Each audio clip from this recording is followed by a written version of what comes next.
This week marked the return of Watches and Wonders, the annual watch industry extravaganza where watchmakers showcase their latest novelties.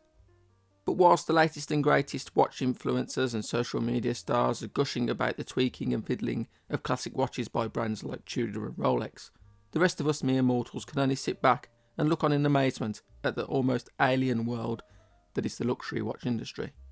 There are plenty of videos and articles breaking down the watches unveiled at the show, so I won't rehash that here, but a couple of my favourites are the Tudor Black Bay 54, an almost faithful recreation of the very first Tudor Submariner, the Tudor Oyster Print Submariner 7922, and the Rolex GMT Master 2 in full 18 karat yellow gold with the Jubilee bracelet.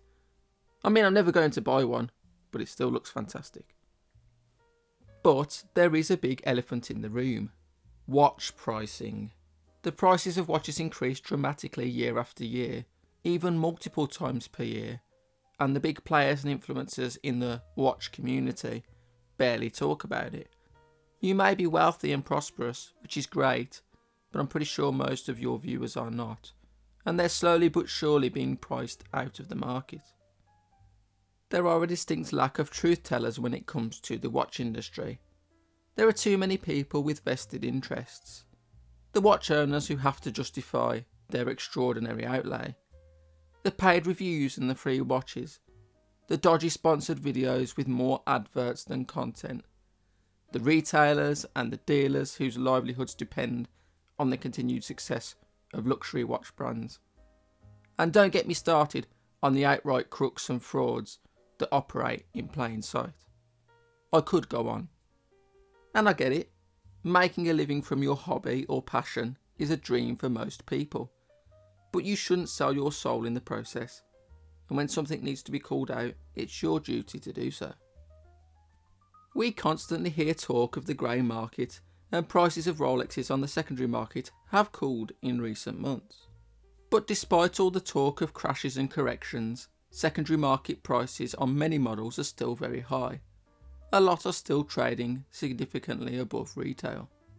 Even if we forget about secondary market prices and focus on retail prices, we can see that the prices of so-called luxury watches are pretty insane.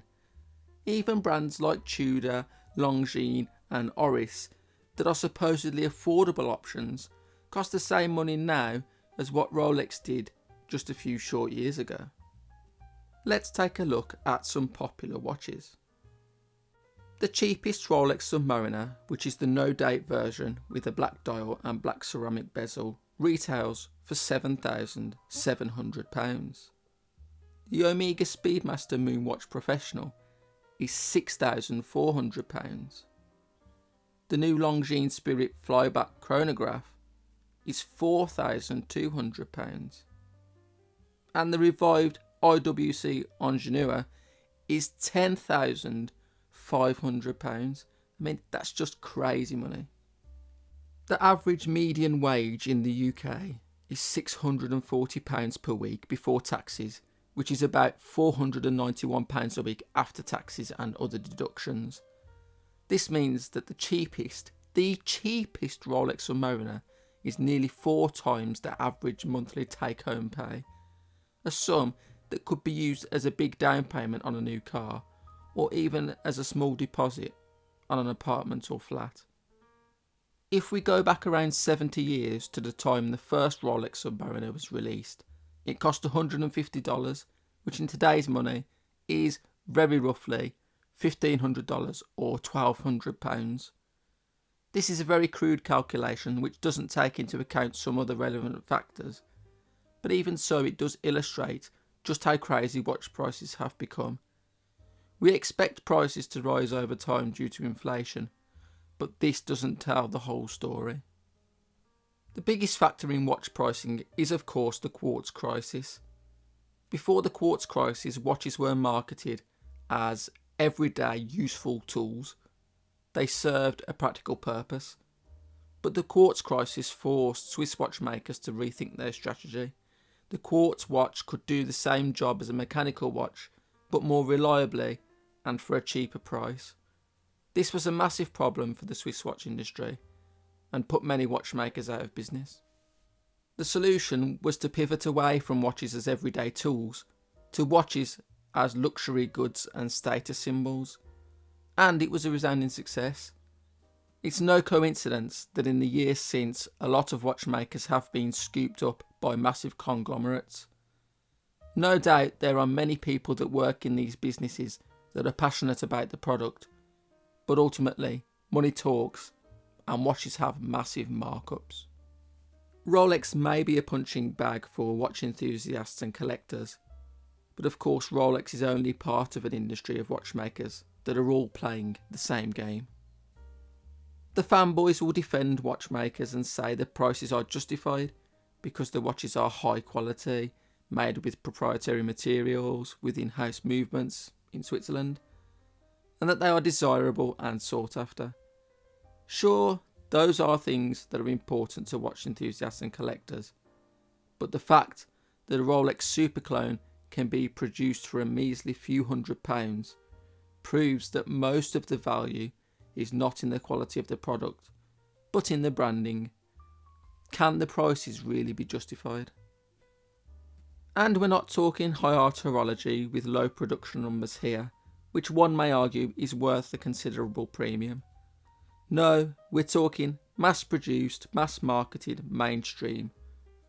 And it is an issue that affects the whole industry, from the top to the bottom, which is why we see affordable brands becoming less and less affordable. From a personal viewpoint, I don't consider any watch that costs more than a month's salary particularly affordable.